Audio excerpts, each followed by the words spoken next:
جربنا 12 نوع ملوخيه مجمده عشان نقول لكم فرق الطعم والسعر وايه احسن انواع فيهم، فمعانا بسمه والسنبله، بريدفاست ومونتانا، وانواع تانية هتشوفوها دلوقتي. بدأنا أول حاجة بالسنبلة، 400 جرام ب 12 جنيه، مكتوب عليها من غير مواد حافظة ومش معدلة وراثية، وده بالمناسبة نفس الكلام اللي مكتوب على كل الأنواع اللي معانا. المهم أول ما فتحنا ريحة الملوخية الفريش ظهرت قوي، فبدأنا نعملها على طول، نص الكمية مع كوباية ونص شوربة على نار متوسطة، بنفضل نقلب لحد ما تسيح وتغلي. واحنا شغالين كده لاحظنا انها متخرطة ناعم قوي، يعني قريبة من البيتي، فكملنا على طول، حطينا الطشة، وطبعا انتم متخيلين حلاوة الريحة دلوقتي. اما بالنسبة للطعم فزي ما توقعنا بالظبط، طعمها حلو، متخرطة ناعم، وده مخلي قوامها تقيل، وفي نفس الوقت فيها التسكيرة الحلوة دي بتاعت الملوخية الفريش كأنك عاملها في البيت بالظبط. دخلنا بعد كده على 3 شيفس، ودي 400 جرام ب 15 جنيه. اول ملاحظه كده من الشكل، لون الملوخيه اخضر زاهي وريحتها واضحه قوي، اما التخريطه فمتوسطه مش ناعمه زي السنبله او زي اللي بنعملها في البيت. المهم عملناها بنفس الطريقه بالظبط، الطشه كمان، وسبناها لحد ما استوت، وفي الاخر لقينا طعمها ما يختلفش كتير عن السنبله. كنا متوقعين موضوع التخريطه المتوسطه ده يغير شويه في القوام، بس الحقيقه قوامها تقيل برضه وطعمها حلو جدا. اما جرين هاوس فده نوع غريب قوي في كل حاجه، وزنها 400 جرام عادي زي كل التانيين، بس هي الوحيده اللي بتيجي في علبه، بتاخد حيز كبير قوي في الفريزر. الغريب فيها كمان سعرها، دي الوحيده اللي ب 17 جنيه، اغلى بكتير من اي نوع تاني. فيها ميزه بصراحه، من جوه كده مقسمينها اتنين، بتخليك تاخد بس على قدك وتسيب الباقي مقفول. اما بالنسبه للشكل فللاسف مصفره، وباين انها قديمه ومتخزنه مش فريش خالص، مع ان تاريخ الانتاج بتاعها من 4 شهور بس، مش كتير يعني. اما بالنسبه لطعمها فزي ما توقعنا بالظبط، طعمها قديم، متخزنه، فيها مراره كده جايه من بعيد، وتحسها قريبه من الملوخيه الناشفه، مش الخضره الفريش او حتى المجمده.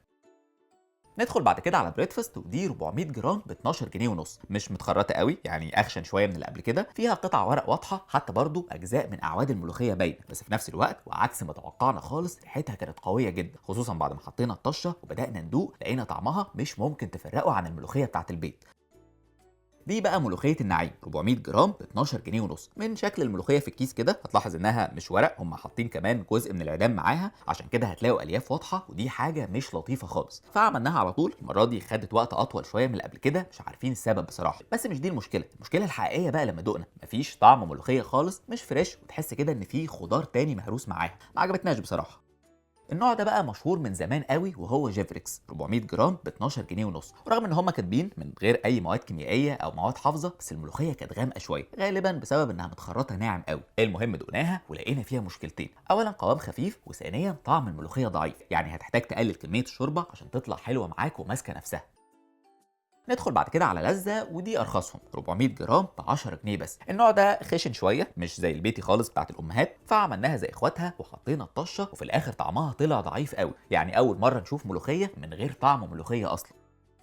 جربنا بعد كده ملوخيه بسمه، ودي بتيجي جاهزه بالتقليه، برضه 400 جرام، وسعرها اغلى شويه، 14 جنيه، متخرطه ناعم، لونها حلو، فسيبناها تاخد غلوتين على نار هاديه، وقلنا نبدا نعمل الطشه اللي جايه معاها. خدنا الكيس اللي جاي معاها مع معلقتين كبار سمنه، والغريب ان الطشه كان ريحتها ليمون اكتر من التوم بكتير، بس ما علينا، كملنا عادي، ولاحظنا ان كميه الطشه قليله قوي، فاضطرينا نحطها على نص كميه الملوخيه عشان نبدا ندوق. هي طعمها مش وحش، بس تحس كده ان فيها حاجه ناقصه، يعني فريش كل حاجه، بس قله الطشه دي مع طعم الليمون اللي فيها غريب شويه، فالاحسن انك تشتريها وتعمل الطشه المظبوطه بتاعتك في البيت. نيجي بقى المونتانا، ودي 400 جرام ب 12 جنيه. الملوخيه غامقه شويه، واضح انها متخرطه ناعم، تشبه كده اللي بنعملها في البيت، والحقيقه النوع ده نقدر كده بكل ثقه نقول انه مثالي، تخريطه حلوه، طعمه مظبوط فريش، وممكن جدا تنافس بريدفاست على لقب احسن ملوخيه في السوق. دخلنا بعد كده على نوع مش منتشر قوي، دي اسمها قطوف، 400 جرام ب 10 جنيه، مكتوب عليها حصاد ممتاز من غير اي مواد حافظه زي كل اللي فاتوا، لونها غامق زي مونتانا، وبرده متخرطه ناعم. عملناها عادي جدا زي ما انتم عارفين، بصراحه اتفاجئنا بطعمها، خفيفه جدا، ملهاش طعم، باين انها متخزنه، وعشان تحس بيها لازم تقلل كميه الشوربه. دخلنا بعد كده على شهرزاد، ودي 400 جرام ب 11 جنيه ونص، التخريطه متوسطه، فيها كمان شويه من اعواد الملوخيه، ما عجبتناش قوي، طعمها ضعيف، كأن متخرط عليها نوع خضار تاني. اما بقى ملوخيه سانشاين فنفس الوزن، 400 جرام، بس السعر اغلى شويه، 15 جنيه، لونها مصفر شويه، حتى برضو طعمها ما كانش زي ما توقعنا، ضعيف، مفيش نكهه الملوخيه الخضراء دي اللي عارفينها، يمكن اكتر طعم ظاهر هو طعم الطش، حتى برضو القوام كان صايص قوي زي ما انتم شايفين كده، فهتحتاج تزود الكميه وتقلل الشوربه عشان تظبط قوامها. لو هنقول احسن 3 انواع بالترتيب، فبريدفاست ومونتانا وبسمه قوام وطعم مثالي، ممكن يجي بعدهم السنبله، بعد كده جيفريكس و3 شيفس. لو عجبتكم الحلقه اعملوا لها لايك وشير، قولوا لنا عايزين نجرب منتجات ايه تاني الحلقات الجايه.